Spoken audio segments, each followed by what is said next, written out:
Amalekites... Well, let's not talk about the Amalekites, in part because here's the problem. For most Christians, the Old Testament is different than the New and is seen through the light of the New. So but if you want to go to, Dennis Prager, who has written about this from a Jewish perspective, has written about the Deuteronomy, the Book of Kings, the Amalekites. Sure, we can bring him out what he later, considers to be the justifiable massacre of the Canaanites. I don't really want to go there because... Well, I know why you don't want to go there. Well, the reason I don't want to go there, the Old Testament is full of horrific massacres. Yes, and that is hold on. Massacres which are ordained. Massacres which appear to be ordained by Yahweh directly. Sure. Agreed. And why are you saying Yahweh instead of God? Why are you trying to distance yourself from the God of the Old Testament?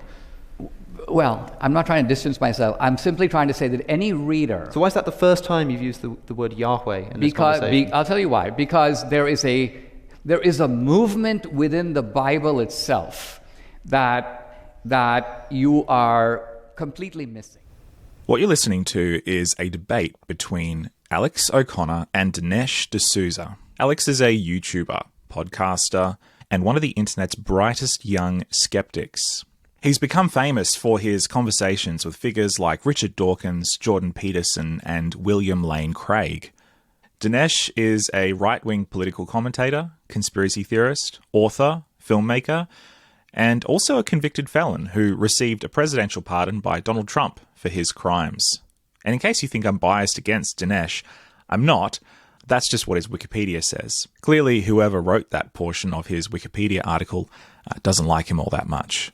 But what you just heard right now is a portion from a now notorious debate between Alex and Dinesh. Alex takes the side of the skeptic, of course, and Dinesh takes the side of the Christian apologist.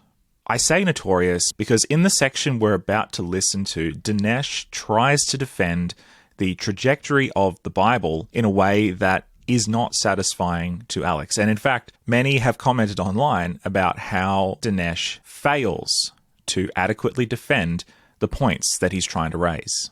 Now, I don't want to bias you one way or the other, so let's just listen to what Dinesh and Alex have to say. Do not think that I have come to abolish the law or the prophets. I have not come to abolish them, but to fulfill them. For truly I tell you, until heaven and earth disappear, not the smallest letter, not the least stroke of a pen, will by any means disappear from the law until everything is accomplished. Therefore, anyone who sets aside one of the least of these commands and teaches accordingly will be called least in the kingdom of heaven, but whoever practices and teaches these commands will be called great in the kingdom of heaven. Jesus said that in the Sermon on the Mount, referring to his fulfillment of Old Testament prophecy and law. Referring to his fulfillment of Old Testament prophecy. Old Testament law. And what I'm referring to here is an Old Testament law, which you're now trying to distance yourself from and say that it's sort of different to the New Testament. I'm saying that that's not what Jesus thought. I'm saying you're missing the developmental track of the Bible that is obvious to any intelligent reader. Let me give you one example of what I'm talking about. Tell me about the Amalekites. Tell me what the developmental It's not about the Amalekites. It's about the way that the whole story of the Bible changes in tone and mood and message. For example, help me out here. Just tell me where, any way you like. Tell me where this fits into that trajectory. Okay, I'll tell you where. The underlying message of the Old Testament is an eye for an eye. The Amalekites are the enemies of the Israelites. The Israelites will crush them with the same venom that the Amalekites would have crushed the Israelites. That's called an eye for an eye. Including now, hold on. The children, the infants, the cattle, infants, the sheep, the camels, the donkeys. Yeah, that Dennis Prager says yes, but my point is different. You will not find that spirit at all in the New Testament. In fact, in the New Testament, you've got a spirit of forgiveness. So what I'm getting at is to pretend like you don't have this.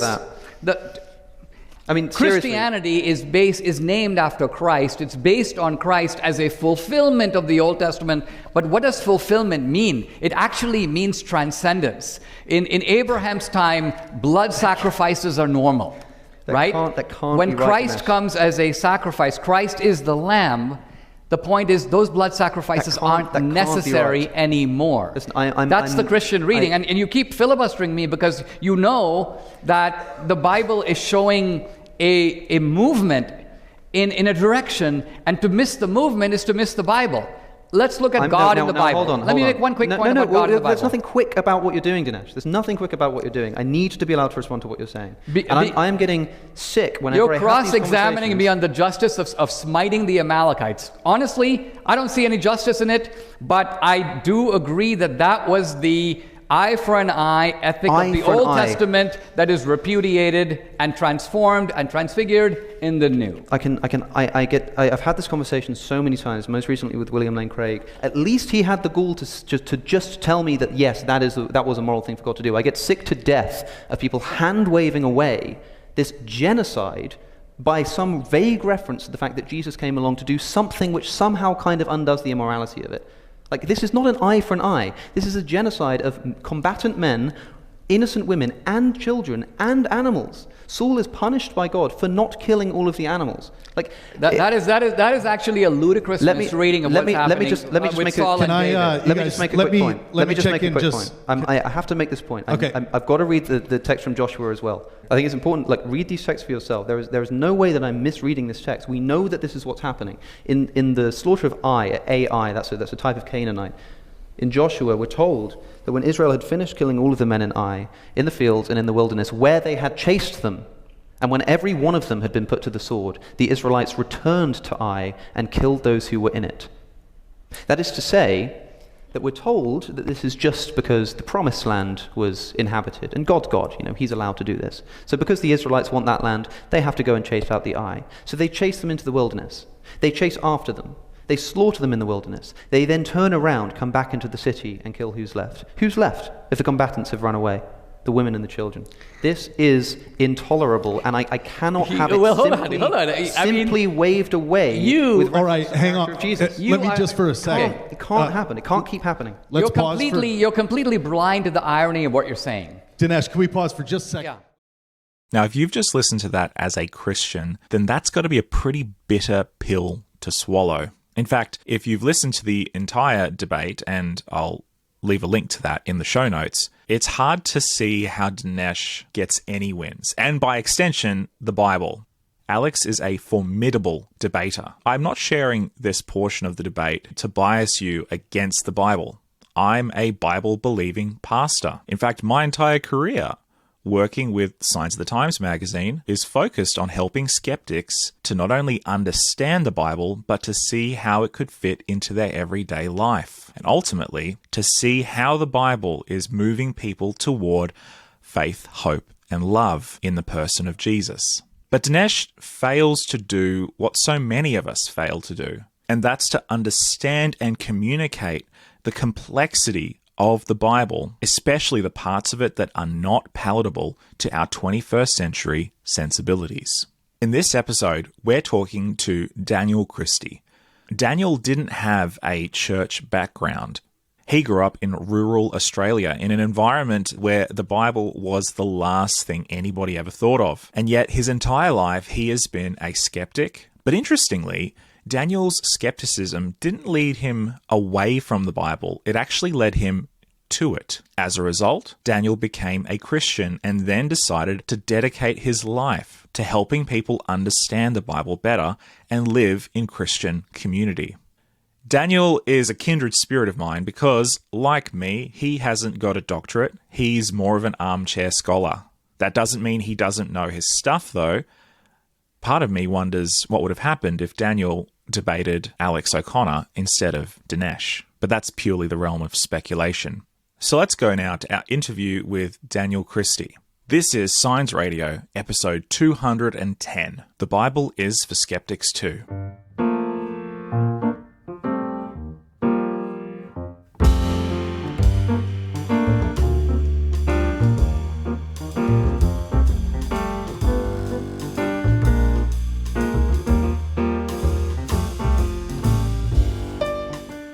I'm really looking forward to this conversation today. We have none other with us than Dan Christie. Dan is the man who has answered many of my questions over the years about the Bible, God, just life in general. He's full of wisdom. He's a history buff, which always makes for interesting conversation. So, Dan, thank you for joining us on the podcast today. Thank you so much for having me. So today we're tackling a huge topic. We are looking at some common questions that people ask about the Bible. We could easily do an entire podcast on each question we're about to ask. But so we're just going to be scraping the surface here, but we're going to attempt some of the questions around what is the Bible, where did it come from, and why on earth would we view it as a source of authority and guidance in our lives. But before we get into that, I'd love to hear just a bit more from you, Dan. You're a pastor, so your life obviously revolves around the Bible. But can you tell us a little bit about your life leading into that? Like, why does the Bible mean so much to you? And just tell us a bit about your story. My background didn't grow up religious at all. There was some blessing to that. I was pretty neutral. I grew up in mining towns throughout Australia, Western Australia, Central Queensland. So I was a miner's son. Grew up drinking, playing footy, doing all the usual things. It was about 15 years old, first encountered religion, went to a church, encountered the gospel, gave my life to God, and that began really a journey, which was a good journey. I'm naturally skeptical. So what was good about that was, even though I came into a church, I thought, wait a minute, I've accepted this gospel, but how do I know which denomination is right? How do I know which faith is right? So I spent the next 4 years, started when I was 15, going to every church I could, asking questions and realizing that there was beautiful people everywhere. And there was bad people everywhere as well. But it was very good because it gave me a good wide perspective of it. That eventually led for me to go into what we would call evangelism around 2006. I went into evangelism for probably 3, 4, 5 years. I was doing that on and off, where I would go out into communities throughout Australia, just sharing the Bible with people. That was good because I got to sit with many different faiths and backgrounds and really listen, but also being challenged in a good way on what I believe. It's really a journey as to why the Bible means so much to me. I think, like a lot of people, it's the simple things in the beginning, but as you go further, you get into the more complex things and in the vastness of Scripture. And one of the things I'm glad God gave me was a critical brain to always ask why. And even now, we just continue to pursue truth, continue to challenge things. And that always leads, I find, to a more solid faith for me in the Bible. If you're someone who has grown up with the Bible, you might relate to this. If you're someone who has grown up with the Bible, it doesn't seem that strange to believe it and to follow it. But if you haven't, it's crazy to take this ancient book and base your life on it. That's obviously why people are like, what? You follow the Bible? And I guess the idea that most people have is that the Bible was written thousands of years ago by a whole bunch of random kind of messed up people. So like, why would we follow that? How is that reliable? This is a good question to begin with. I would say that even if you are growing up as a religious person, you should ask this question. That the Bible, or as we see it today, how can I trust it? Is it valid? Is it authoritative? Very good question.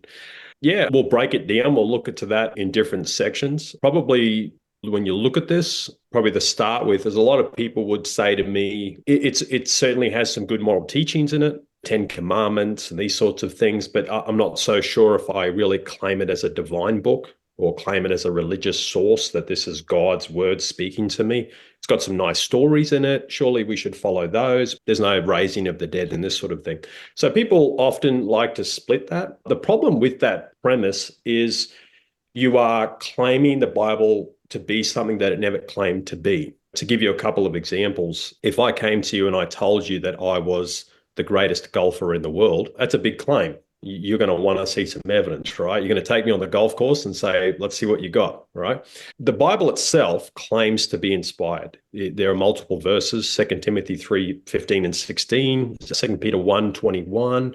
There's many verses in the Bible where the authors would say that they were inspired by God, or men were moved by the Holy Spirit, or God spoke to them directly. These are big claims. And so you really can't approach the Bible and say, I'm going to ignore that and just say it's a really nice book. Well, it doesn't really leave that for you to do it. It is either what it says to be or it's not. So I would just challenge people on that position. That goes not only for the Bible, but for really any of the claims. Jesus himself claiming to be God. He's either crazy, as C.S. Lewis says, he's either crazy, he's a liar, or he's the Lord. Yeah, so essentially that's what we have to do, is we have to analyze it that way. So you mentioned inspiration, and I know that word means a lot of different things to a lot of different people outside and inside the Christian faith. So when you say that the Bible is inspired, what do you mean? Do you mean that it was literally dictated from God himself? What do you mean when you say inspired? Yeah, so it's a sort of general term, but yeah, basically there are different degrees or variations of inspiration. You'll even often hear the term revelation. I guess I'll define the word revelation quickly. Revelation is something that is revealed to you that you wouldn't have otherwise known unless God revealed it to you, so to speak. Jesus, for example, said to Peter, after asking, who do people say that I am? He says, you are the Christ, the Son of the living God. And he says, flesh has not revealed this to you, but my Father. So this is the concept of revelation. So when we get to inspiration, like it's quoted in 2 Timothy 3:16, that all scripture is inspired by God, this comes in various forms. One of those forms, of course, is God speaking directly to human beings. In the case of Moses, this is why Moses is held in very high regard. He's only one step really from God. That's a very privileged position. There's no filter there. There's no 6 different people in between that. So that's why his writings are regarded. This is why when Jesus comes on the scene, they say, we follow Moses, his teachings, who are you?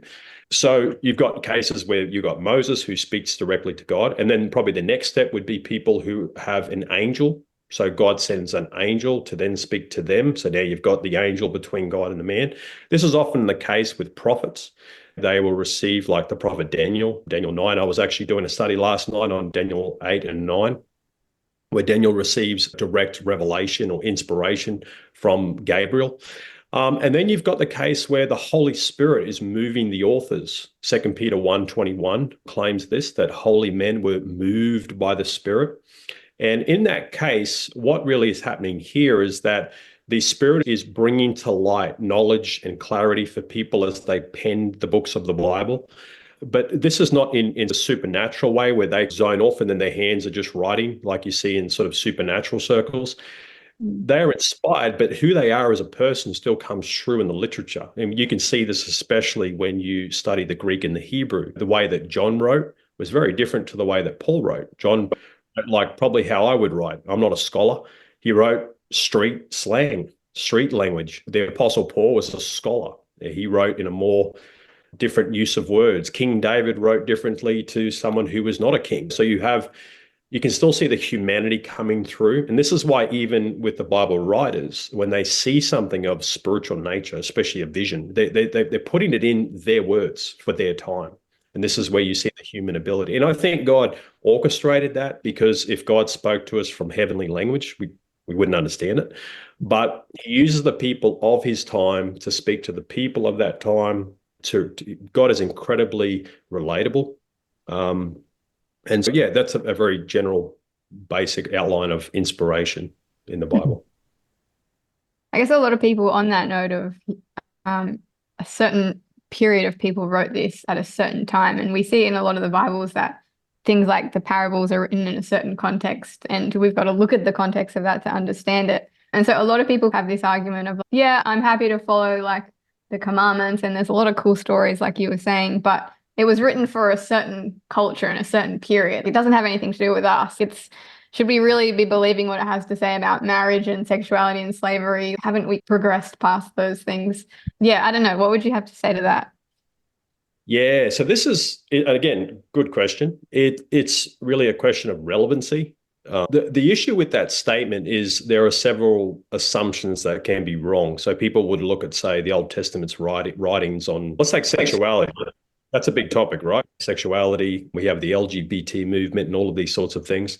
I had a lovely chat with people of that persuasion. I had many lovely chats with people who made this claim. The Bible didn't know what it was talking about. But I did a series of lectures on this for people going back into ancient times when the Bible was written.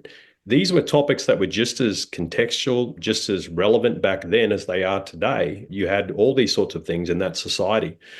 Now, the thing is with the Bible's relevancy and can we still take it seriously? What the Bible does is very unique. The Bible is a worldview. It looks at humanity through a certain lens. It exposes who we really are, and it gives answers to the great questions of life. So as long as humans are humans, the Bible's relevant.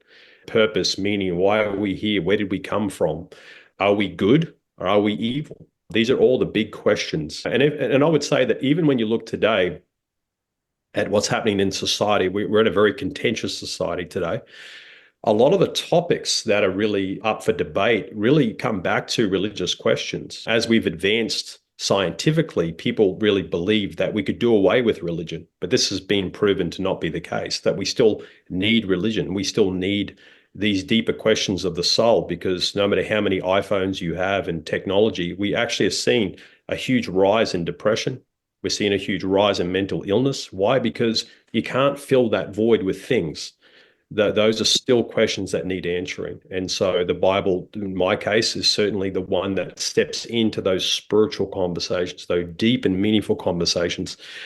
I remember hearing about an interview with Larry King, and he was interviewing one of the editors of the Encyclopedia Britannica. And I'm going to paraphrase the conversation, but he asked him, he said, why is it that in all the encyclopedia that the subject of God is the largest? All the different topics of humanity. And the editor paused and said, because how you answer that question has the biggest implication on your life. It was quite a statement. And I absolutely agree. If you say there is no God, that has a huge implication on your life. Your life really has no purpose beyond what you give it. There is no real moral clarity. It's moral relativism. Everything's relative to what you believe. This is actually what we're seeing now in the West. As we've gotten rid of religion more and more, we've become more secular. We're having now really a time of moral relativism. But if you go, there is a God, okay, then which God? Jesus. Which Jesus?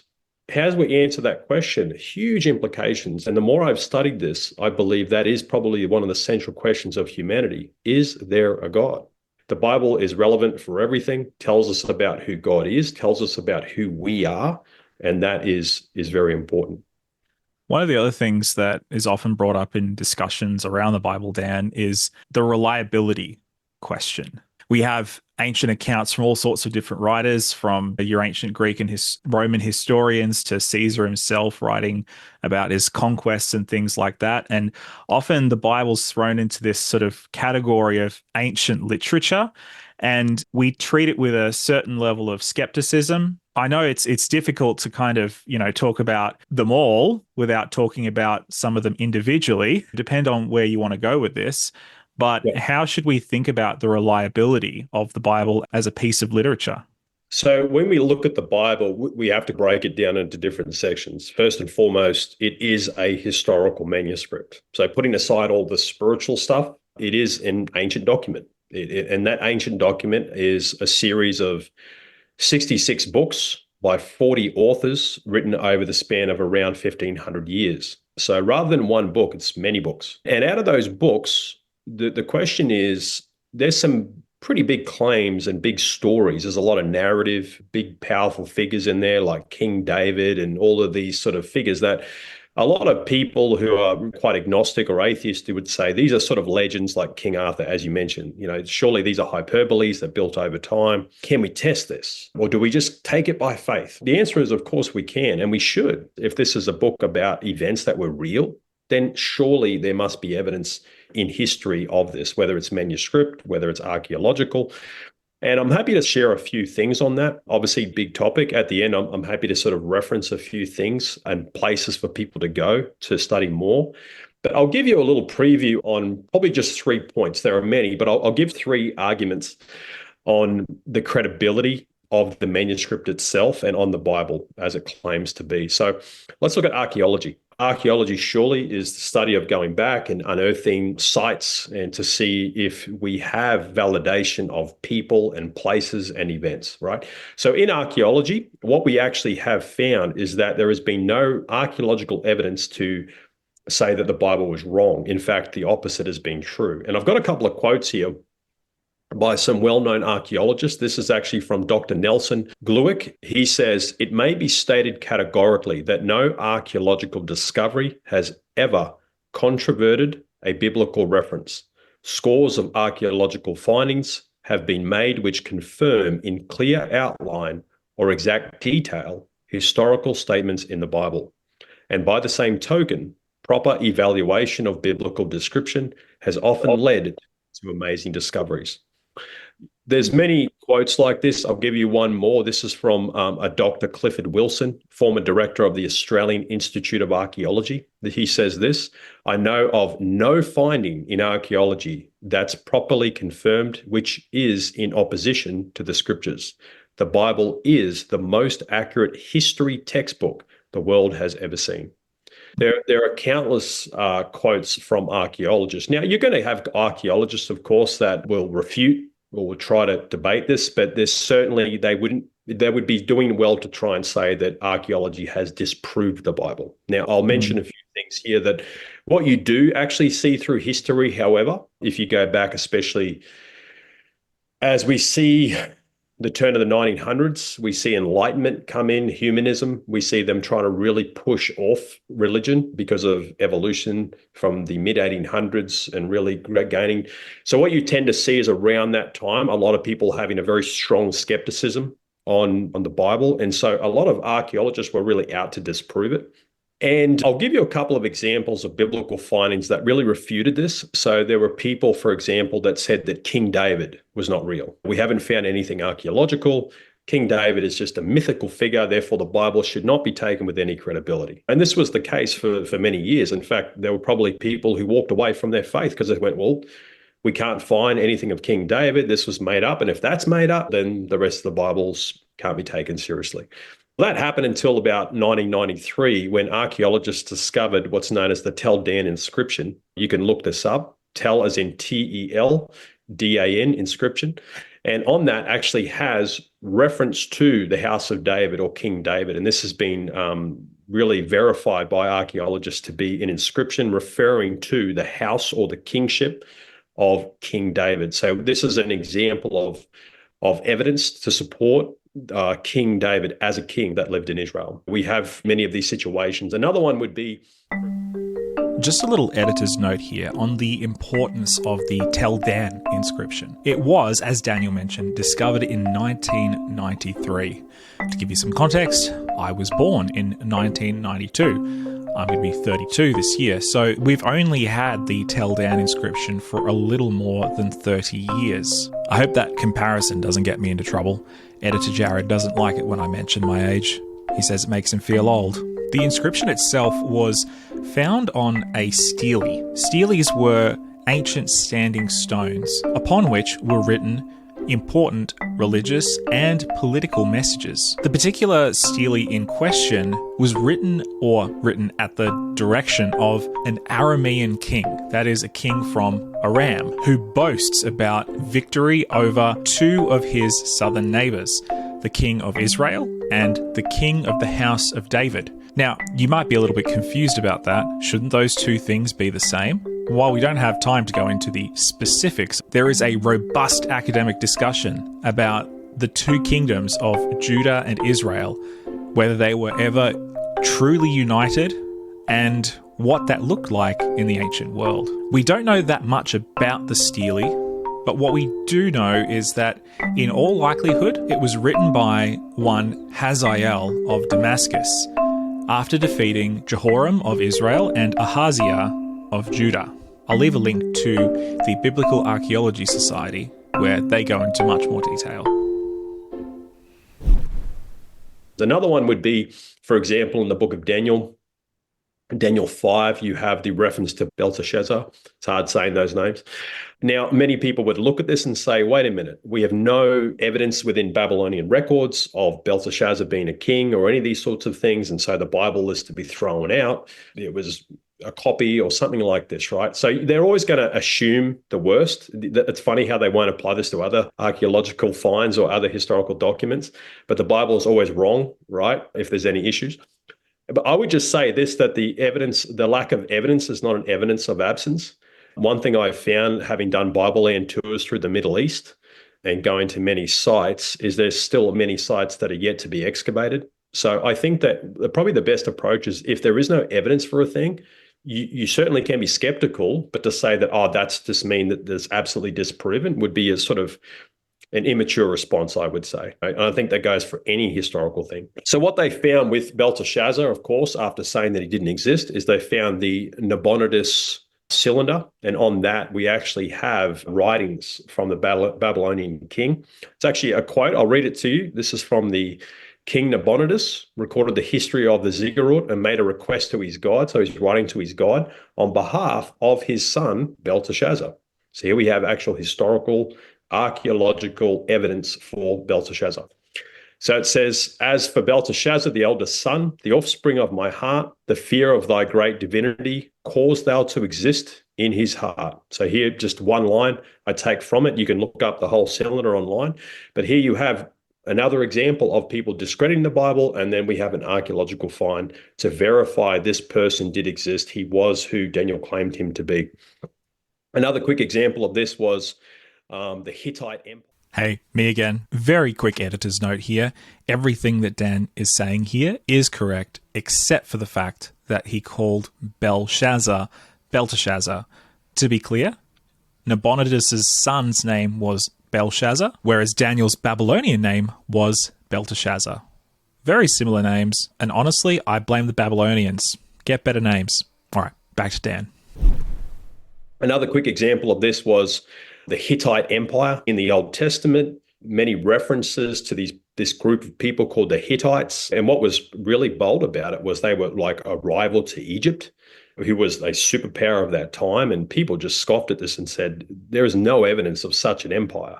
And there were many people who, again, pointed to the Bible as a mythical book. Look at the inerrancy here.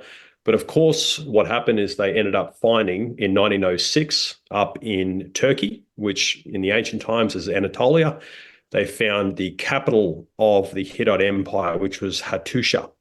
And in Hattusha, they found a royal library which had 10,000 tablets, which helped to prove to archaeologists about the people, the land, everything. And what they come to find is the Bible was correct. There was a Hittite empire that rivaled that of Egypt. It was a huge empire that spanned what we know as modern-day Turkey. And now you can go into the British Museum and there's a whole section. If you're interested, go onto the Biblical Research Society. It's a great introduction website that they basically just have constant up-to-dates with any archaeological finds. Zanita actually came with me on the Bible Lands a few years ago. We went to a few sites that have recently been discovered from the Gospels, like the Pool of Bethesda, which is referenced in John 5. We also have the Pool of Siloam, which was referenced in John 9, where the blind man washed his eyes. These are just recent discoveries. I think the Pool of Siloam was only in 2004, was excavated. So there's a constant updating of archaeological findings, and each one of them just consistently verifies the biblical account. And what's interesting is up to that point, there's always skeptics saying, we haven't found it, therefore the Bible's not true. And yet we continue to find it. Now, I'll add a couple more things on that. Like I said, there's many archaeological finds, but if you look at the manuscripts themselves, so let's talk about the manuscript. So if I take the Bible as a manuscript, what about a lot of people have said this to me, I've played Chinese whispers, Pastor Dan. I've seen this happen where you stand at one end of the line, you tell it through, and by the end, we're saying the most random things. Surely this is what's happened to the Bible, right? In fact, Islam, one of the tenets of Islam is that it was seen as a revival movement because the Bible was corrupted. And so a new testament, a new truth was given by Gabriel to Muhammad, right? So this is seen as it's corrupted, the manuscript, here's the new clarity of the text. Mormonism, similar position, right? So the angel Moroni came to him and said, here are the golden tablets and this sort of thing. So there's always a sort of critique on the Bible that it's corrupted, that it's not valid because it's a copy of a copy, this sort of thing. So what do we find? So what's the evidence behind it? When we look at the Bible itself, and I'll just start with the Old Testament, yes, we don't have the originals because we're talking thousands of years ago and we're written on papyrus and this sort of thing. They just will not last. But we do have the copies. And really, when you come to any ancient document, really most historical documents, they're copies. They're sometimes copies of copies. So it's not that there's an issue around having the copy. The question is it consistent? If we have 10 copies of something, let's say you wrote a document, and this is, let me give you an example of how it would have actually happened. So let's say the Apostle Paul writes his letter to the Romans. Okay, so we have the handwritten letter of Romans. What's going to happen is he's not going to just send out his original to just go around the Christian churches. And even if he does, they're going to make a copy of that because these things don't last. So they're going to copy that. And often when they would go in and be read at different churches, they're going to probably want to take that and hand copy that.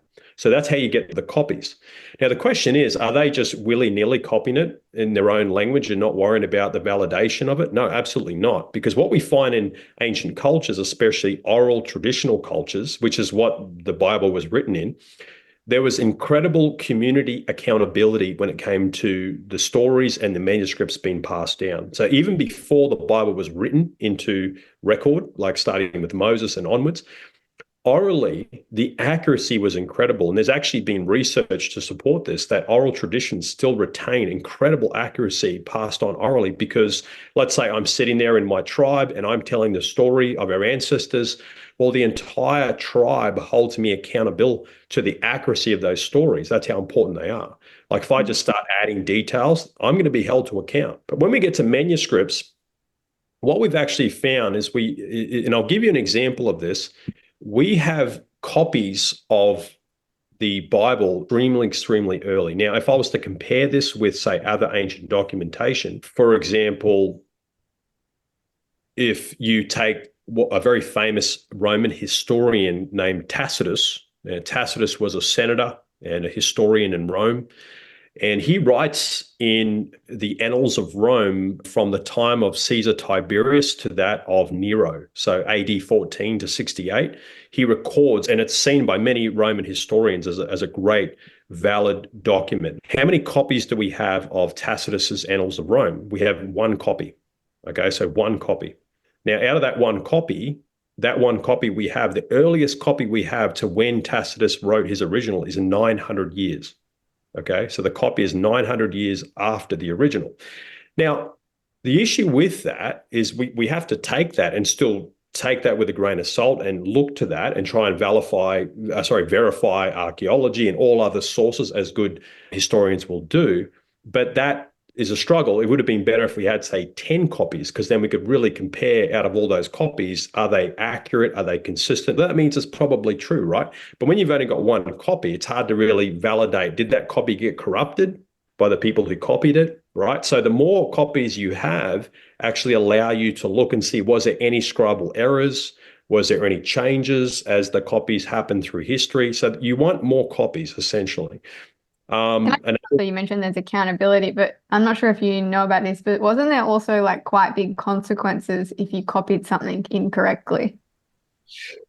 It was. It's not like you're going to get a death decree or anything, but when you, for example, look at the various, actually a good example would be like the Dead Sea Scrolls, right? So when you go out to the places of the Essenes and some of these sort of religious communities that were copying the Bible, the way they did it, there were whole very careful steps to the way that they would hand copy the Bible. In fact, they had a special pen just when they wrote the name of God, had to count everything, every line. There were other people who would check and recheck. If you made one error, the whole document was discarded, right? So the level of accountability was huge just for these documents. So the idea that they just sit down and go, this is how I remember the story, just not true at all. So we have this Chinese whispers position. When you understand ancient cultures and how important those stories were, especially, remember, they believe these were from God. They're not going to just add things and change things. These are extremely important, every detail, and they were held to account, not only in the oral tradition, but especially in the manuscript tradition. Okay. Just on the Dead Sea Scrolls, for example, when the Dead Sea Scrolls were discovered in the 1940s, up to that time, they had copies of the Old Testament, but for the first time, they were able to discover the Dead Sea Scrolls, which were actually copies of the Old Testament from around the 3rd century BC. Okay, so 300 years before Christ. And what they found as they brought up the modern Old Testament as we have it today to compare it to the Dead Sea Scrolls, they found a well over 99% accuracy, which is incredible. So that shows that after all 2,300 years, it's still accurate. We still have incredible thing, right? So that's where the Dead Sea Scrolls were such a significant find, is they gave validation. So the earliest you can go back, right? The closest you can get to, say, Moses himself, who wrote it, that's going to give more validation, right? Now, when you get to the New Testament, going back to the example I give about manuscripts, is we see with so many of the historical manuscripts, whether it's talking about Caesar's Gallic Wars when he fought against the Gauls, you're talking 900 years, the copy is between the original, and even Homer's Iliad is the first copy, the earliest copy we have is 900 years after Homer wrote it. But what you have, and this is considered one of the greatest sort of sources, this is almost like the Bible for the Greeks, they call it. There are 650 copies of the Iliad, right? So they can compare all those across the board and say, what's the consistency here? What's probably the closest to the original that Homer wrote? Because you're always going to get slight differences. You get that many copies, 650, someone's going to probably misspell a word here and there. There is still, you've got to allow for some of those changes. But 650 is a lot. I mentioned that because that's one of the most incredible amount of copies we've got. But again, the earliest they've got to between Homer and the copy is 900 years. So what about the New Testament? Okay, so let's take the New Testament. When we look at it as a manuscript, are the copies that we have, and then compared to the original, how much time do we have to allow for change and, say, legend and hyperbole to kick in between when Matthew, Mark, Luke, and John and the Apostle Paul wrote the letters between the copies? Like I said, in a lot of historical documents, you're talking hundreds and hundreds of years, right? With the New Testament, we have 5,600 and beyond manuscript copies. Okay, so that's incredible. Now, how early are they from the original to it? If you take, for example, 1 Corinthians, we have a copy of 1 Corinthians, and we have datings and writings and references to them within the first century. Now, I'll give you an example of this because this sort of ties into whether or not we go into the conversation about the canon of Scripture. But what we do actually have are these people called the church fathers, okay? And the church fathers are people that lived at the end of the first century into the second century. They were called church fathers because they actually studied some of them actually studied under the Apostle John, right? So that's how many steps removed are we from the original? We're only one step removed here. Some of them did, some of them didn't, but you've got people like Polycarp. Now, what we have from their writings at the end of the first century is they are quoting from these manuscripts as early as the first century, end of the first century. So we know they were already in existence. We know that they were around and that they were seen as credible, authoritative sources in the early Christian church. One scholar said, actually multiple scholars who have actually studied the church fathers have said that if all we had was the writings of the church fathers, we would have enough quotations of the New Testament that we could basically put together the New Testament just from all of the references of the church fathers, even if we didn't have the New Testament in our hands, in the copies of it. So that's how much they were quoting from it. That's how many sightings we have from them, from people like Polycarp and others who were not only quoting from, say, Matthew, Mark, Luke, and John, or the books of Paul, but they were actually citing that Paul wrote this, John wrote this. So again, going back to that cultural accountability, these are people in the time who knew these people. They were quoting, this was from this person. This was an accountability. So that's incredibly accurate to have them citing those references. We can hold our Bible up to today and see that it matches perfectly with our New Testament as we see it to today. Now, just an important thing to recognize is that out of the 5,000 manuscripts of the New Testament, and they vary in different ages, you'll probably hear things like the Codex Sinaiticus and the Codex Vaticanus and all these sorts of things. They put Roman numerals on them because there's so many, you've got to number them, right? Some of them are late and are written down later. Some of the copies are earlier. There's a variety of them. Some are just fragments. But what we actually find is if you put them all down and you put all those manuscripts down, is there some differences in the manuscript? The answer is yes. So the question really is, are those differences enough for us to go, wait a minute, has the Bible been corrupted? Is those differences in between those 5,000 manuscripts enough for us to throw the Bible out and say, how can we take any of it seriously? A person I would suggest to look into is a person called Professor Daniel Wallace. He's a world-leading expert in biblical manuscripts. Okay, very exciting topic, I know. But he basically makes an interesting statement. So his life work, his entire PhD is just on these specific differences and looking into them. So he studied many of these documents, he's cross-referenced them. His conclusion is this, and I'll quote this from him. He says, of the thousands of copies there are little differences in spelling and punctuation. But of those differences, 99.8% of them have no major impact on the credibility of the text and the meaning of the letters. So you do see differences. For example, like I think some of the documents misspell the name of John. But does that mean that the rest of the Bible's discredited? No, that was a simple error of the translator, of the copyist. But you'll see this consistently, that many New Testament manuscript scholars will say that the differences in the text, the little various slips of the pen or whatever it might be, have basically no impact on the consistency of the Bible. So as you hold the New Testament to today, you can be confident that both Old and New Testament have not been changed over the thousands of years. Even when you look at, I know some people say like amongst the four Gospels, so Matthew, Mark, Luke, and John, there's slight differences in the accounts of things. And I remember listening to, I think it was like one of the writers from like the New York Times or something. He was saying that when they look at situations of the past, it's actually more credible if there's slight differences, because people have different memories of things or they judge things slightly differently. So if you're getting the same exact story across the board, like identical, then they actually think that is not credible then, which is... It's like collusion. Yeah, exactly. Yeah. That's right. In a court of law, if you had 6 witnesses and there was no variation, they will call out collusion. Yeah. You guys got together, yeah. So you would expect with an eyewitness account, and this is especially prevalent within the resurrection narrative, that, yeah, there are definitely contradictions in the Bible between Matthew, Mark, Luke, and John. But the question is, not only this, that you expect to see that if the three of us saw a bomb explosion happen or some major event and then we were interviewed, we're all going to look at that situation differently. But the core essence of our testimony is the same. There was a bomb. This happened. But we're looking from different perspectives, and we're going to emphasize certain things. I might emphasize the brightness of the explosion. Someone else might talk about how loud it was. This is what in the Gospels, for example, the Gospel of John was written well after Matthew, Mark, and Luke.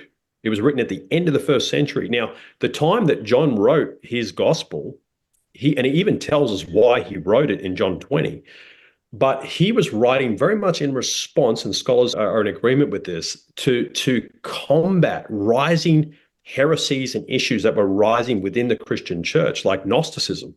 And so he writes this book, and in John 20, he even tells us, I write this to you that you may believe that Jesus Christ is the Son of the living God, and that by believing you'll be saved. So he tells us, I'm writing this to basically convince you that Jesus is God, because there were a lot of people were questioning it. Greek philosophy was coming into Christianity. It was mingling up all sorts of ideas. People were contending over who Jesus was from all these different belief systems mingling into Christianity.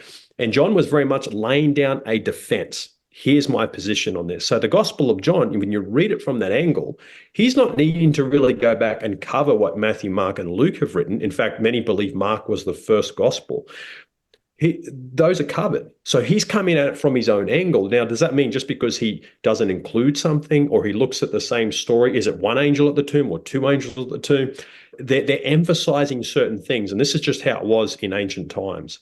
So just because one writer says there were 2 demoniacs and another says 1, doesn't mean that there was only 1. It just means that the writer was emphasizing that one demoniac in that narrative about his role. So there are differences and what seems to be contradictions, and they need to be taken seriously. There are great debates out there on this. You shouldn't brush it under the carpet. But the bigger question is, you must understand how historical people thought. We live in a time now of rigorous scientific academia. If you've been to university, we all know about plagiarism. These were just not concepts in the ancient world. The Apostle Paul cites many different people, never references them, because that's what you did, right? Yeah, it's understanding context, it's understanding how they wrote, but I've certainly found there hasn't been no apparent contradiction that has really shattered my faith in the story itself. And this is really what the Bible writers were focused on. They're not focused on what the name of that person, they're just like, this happened, Jesus did this thing, and that proves he's God. You see, that's the real focus. I find it funny, depending on who you're talking to, there are so many different objections that come up when it comes to the Bible. I think we've already touched on really well the archaeological aspect, which is an area, a field that is constantly growing and evolving, and new discoveries are being made every day. And when it comes to skeptics, often those little nitpicky things in the Bible tend to be the points of contention. Even amongst religious people, there is this, I think, sometimes naive kind of assumption that there was one point where we had the perfect Bible, whether it's the KJV or whatever, which even when it was first published was considered to be out of date because the language was just old school, not to mention the fact that it was based on the Geneva Bible and the Bishop's Bible and some of these other ones. But also the fact, and I don't know that a lot of people really think about this very much, the fact that we have the Dead Sea Scrolls now, we've only had those for about 70 years. Like, it's the 1940s to the 1950s that we've had that we had Qumran and all that sort of stuff happening. I even have a Bible, the latest edition of the NRSV, the 5th edition, which came out just a few years ago, is different because of the stuff that we're uncovering in the Dead Sea Scrolls even today. So I think it's funny, when we talk about the Bible, a lot of the time we want to talk about it like it's this monolith, like it's something that we just have to get this pure version of the Bible and then it's going to be the best version and nothing can change, when nothing could be further from the truth. Yeah. And this is a good question. A real contentious question within Christianity is, what version is the true version, right? This is part of your question.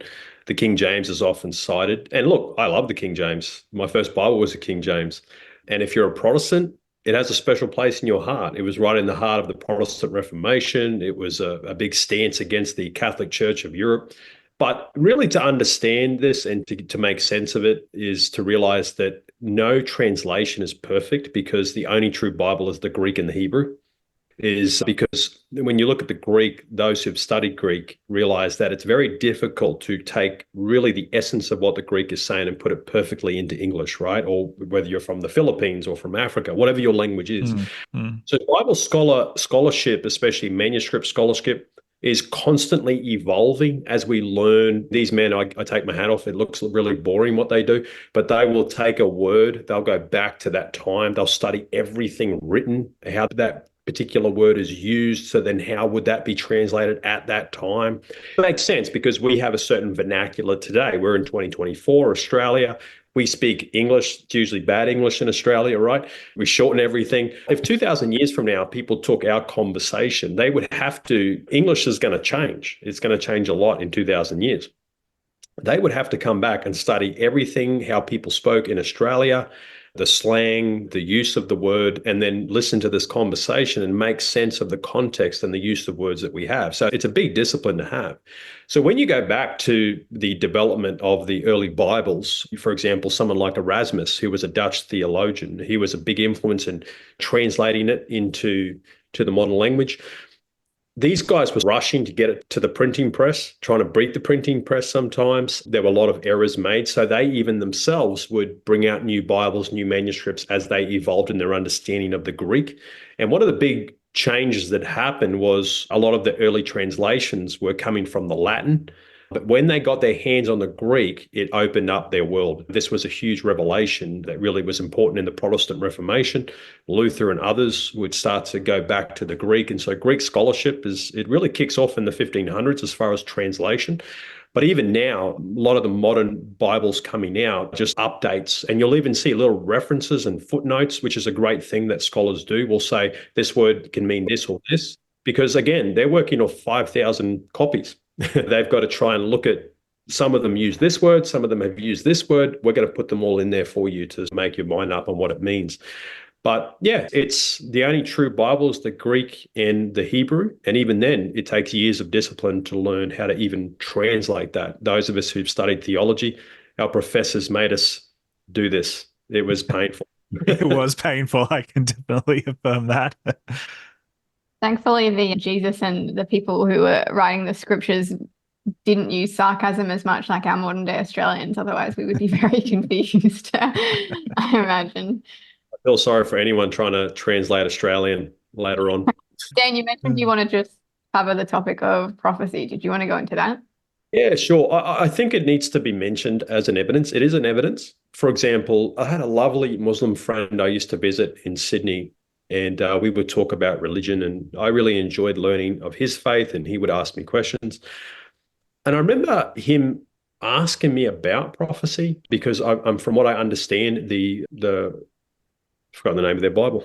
Quran. I kept having the Dead Sea Scrolls in my head.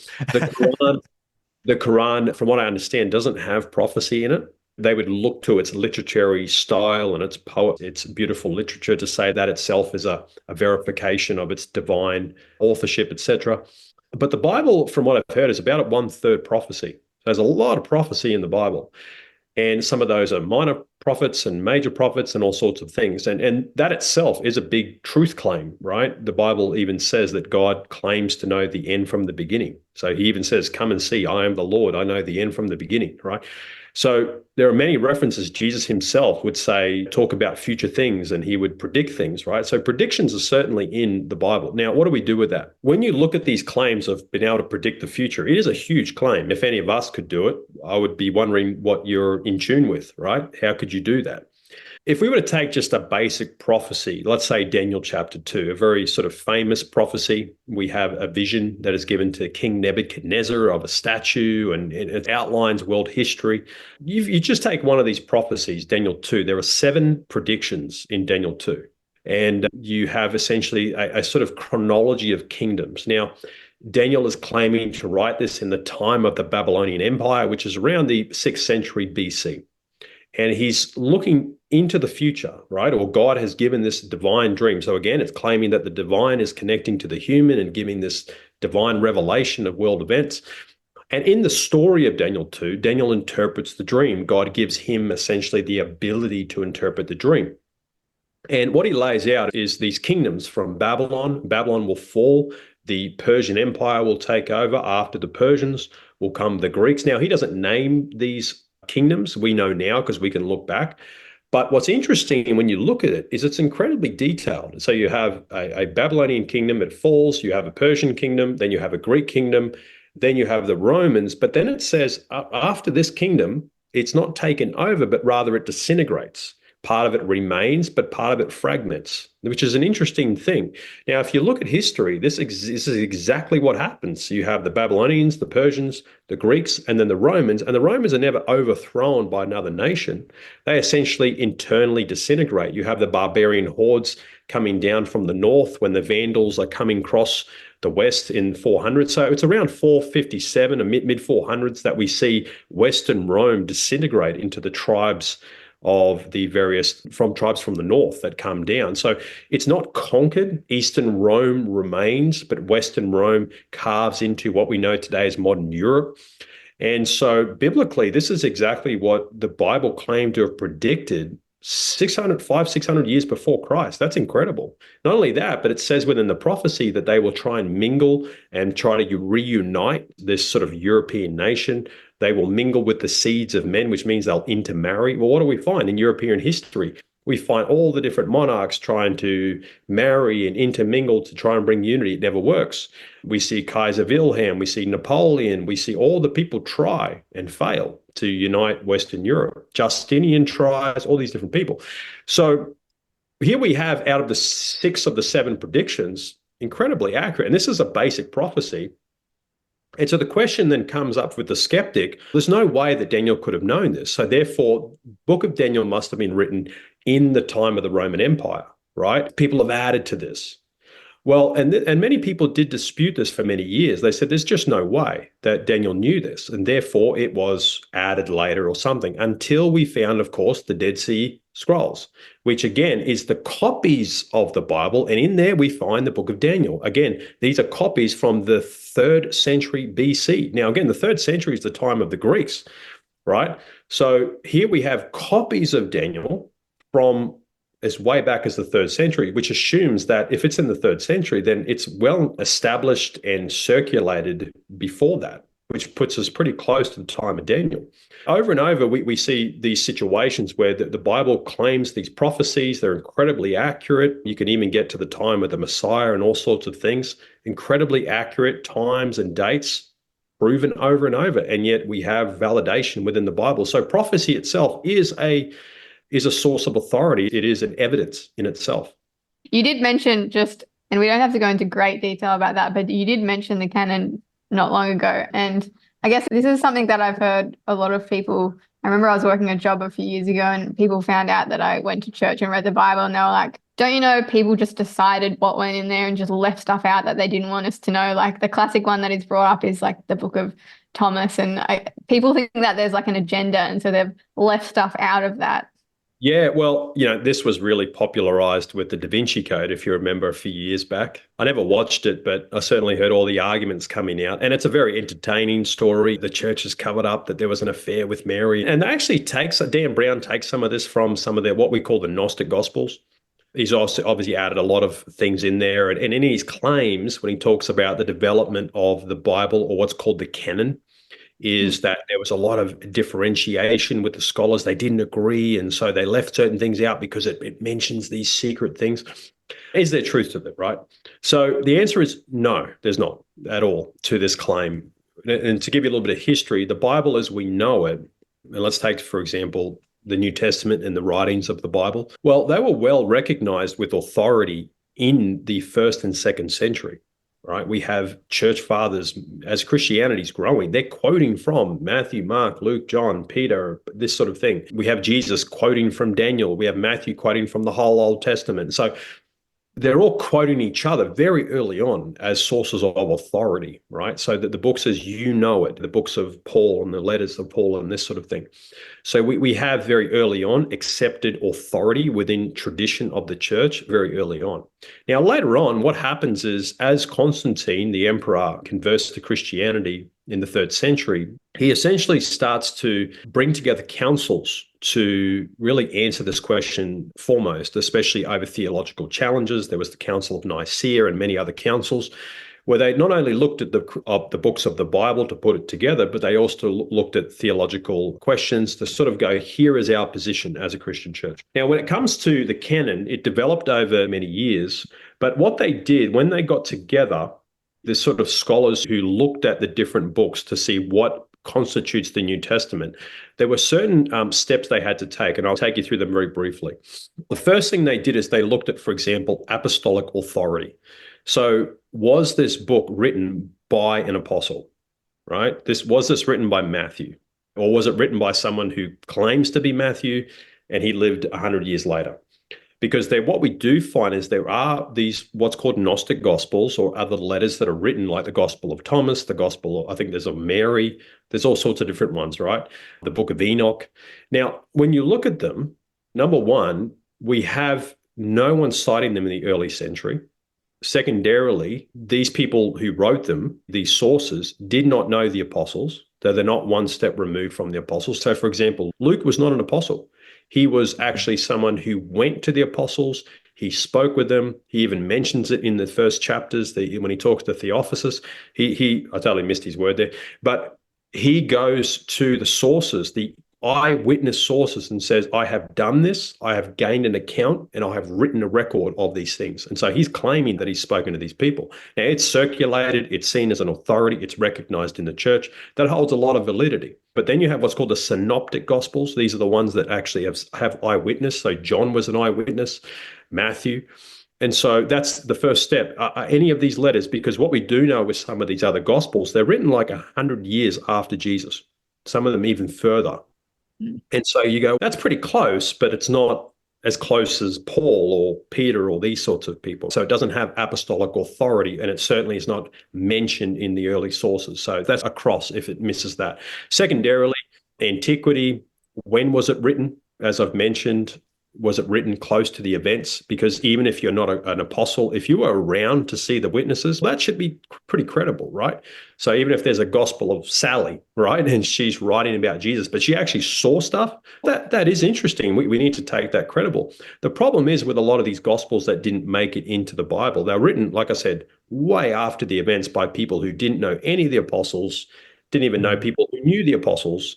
And so they're very far removed from the source. If I could just jump in as well, a lot of the problems as well, Dan, is a lot of them are written by people claiming to not be who they actually are. In other words, claiming to be John or Peter or Paul or whatever, and they're actually basically just faking it.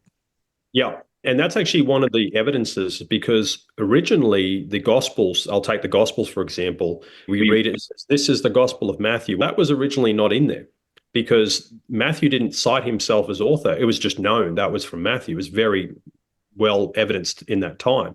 So later on, when you get, this is the Gospel of Thomas, they know straight away. None of the gospel writers did that. None of these early writers did that. They didn't put their name on it. So that in itself is an interesting evidence against them on that case. Yeah. The other thing too is, just to add to that, is the third point of orthodoxy, right? So is it theologically in line with the rest of Scripture? Again, because remember, they have early sources authoritating, quoting from the letters of Paul and the Gospels of Matthew, Mark, Luke, and John. We know that they're authoritative. We know that the early church fathers, who are simply one step removed from the apostles, are quoting from them. When we pick up the Gospel of Thomas or any of these other Gospels, do they harmonize theologically with the picture that Christ has portrayed? What you find is some really weird stuff. And the reason why they're called Gnostic Gospels is because Gnosticism, which was a weird theological blend of Greek philosophy and Christianity, was really rising at the end of the 1st century, 2nd century, 3rd century.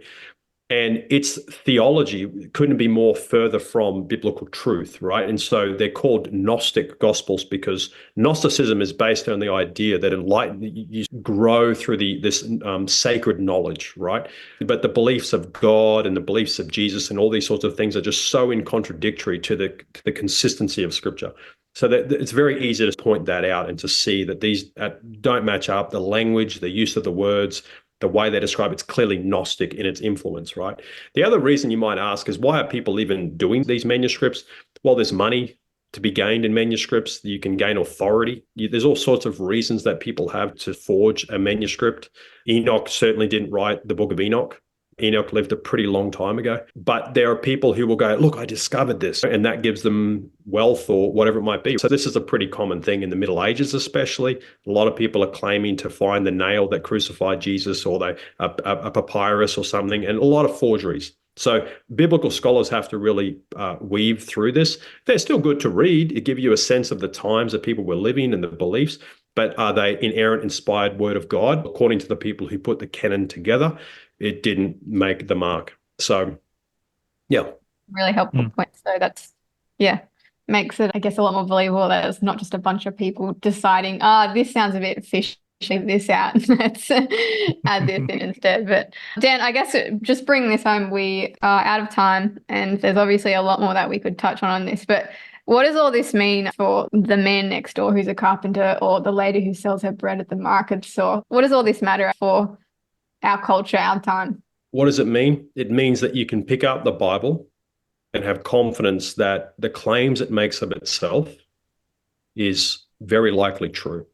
Now, again, I've only given manuscript evidence. None of these things have claimed that the divine elements are true. It just claims that as an archaeological and historical document, it's very solid. You've got to investigate for yourself the claims it makes about Jesus, the claims it makes about humanity, the claims it makes about God, the end of the world, etc. Are they true? And what I would encourage anybody to do is, going back to the Encyclopedia Britannica question, if there is a God, then that is worth investigating. I think any of us, just to throw off religion purely because we have presuppositions positions, or we think religion is a certain thing, you're probably very likely wrong. The story of humanity, the story of God found in the Bible, will open your eyes not only to the world, but to yourself. And it paints a picture, a very important, clear, and true picture of humanity, of yourself, that you need to see. And also, most of all, it points you to God. There's a beautiful quote in a book called The Pursuit of God, by A.W. Tozer.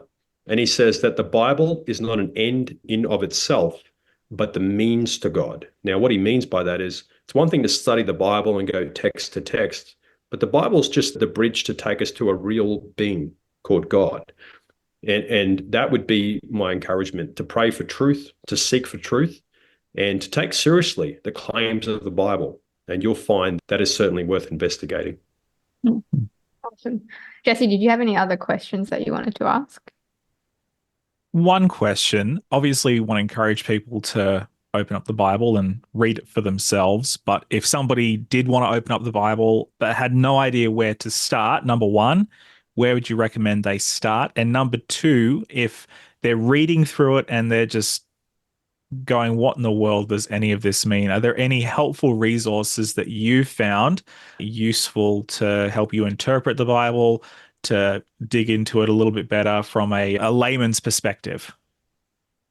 Yeah, definitely. Just recognize that when you start reading the Bible, it will be challenging because you're going back in time, you're reading about cultures that you don't understand.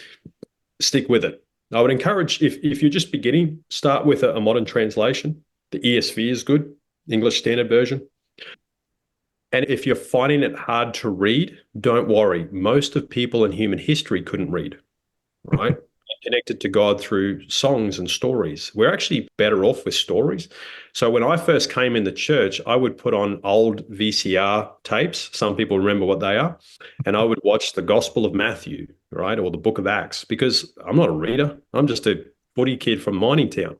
So for me, I would just watch bits and pieces and go, oh yeah, this Jesus guy is nice. And I'd learn about the Bible. And bit by bit, as you stick with it, when I would go to read the Bible, it made it a little easier for me. So don't be discouraged if you're not a big reader. Most people aren't. Most of what we consume is audio. So there's a great introductory website called the Bible Project. They do great illustrations and videos. Some of them are, I think most of them are animations. They pick topics and biblical topics and they present them really well. If you're wanting to get a little deeper, you can go to a website called the Blue Letter Bible or Bible Study Tools. They have commentaries and things. So if you read a text, you're like, what does that mean? You can actually click on what's called commentaries. And this is where scholars will step in and actually give descriptions. This is what Paul means when he says this. And so that's more your advanced study. You can go to those. Those are free online, great sources of support. If you're wanting to get into some of the topics that we talked about today, which is called the topic of apologetics, which means the defense of the Christian faith, a really good introduction book is The Case for Christ. It's in no way comprehensive, in no way perfect, but it's a really good introduction book. I know a lot of people have enjoyed it, going into some of these topics in more detail. The person who wrote it, Lee Strobel, was a skeptic. He came in with a lot of these challenging questions to these Bible scholars. And really the book is essentially the story and of all the interviews that he had. And he comes out, of course, a Christian. He just says the evidence is overwhelming. So that's a great one. If you're wanting more on apologetics, CARM.org is the Christian Apologetics and Resource Ministry website. Great stuff on there as well. But yeah, if I was to start in the Bible, I would start reading the Gospels to know the story of Jesus. And then everything else around the Bible centers on him. And so you can then go out from there. Wonderful. Thank you, Dan. Yeah. Case for Christ is one of the first books I read, and it was really good. It answers a lot of questions like, do we actually know that Jesus existed? And is there any evidence that he rose again and all that kind of stuff? But anyway, thank you, Dan, so much for sharing with us today. It's been great to have you on. We'll have to get you back another time for a more lengthy discussion to answer more questions. Thanks for having me. Well, I hope you enjoyed that episode of Science Radio. I certainly did. I'm always keen to talk about the Bible and everything around it, and the conversation that we had with Dan was super rich. So thank you again, Dan. If you'd like to learn more about what we talked about with Dan, all of the recommendations, the links, and the sources are in the show notes of the podcast. There's some fascinating stuff in there, so I definitely recommend having a look.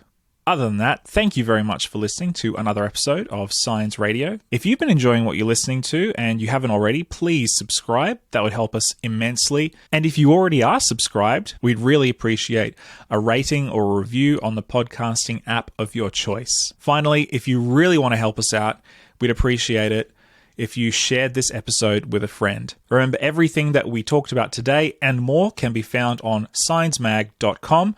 The link is in the show notes, where you'll be able to read all of our articles, access past episodes, and so much more. Thank you very much for listening, and I'll see you next time.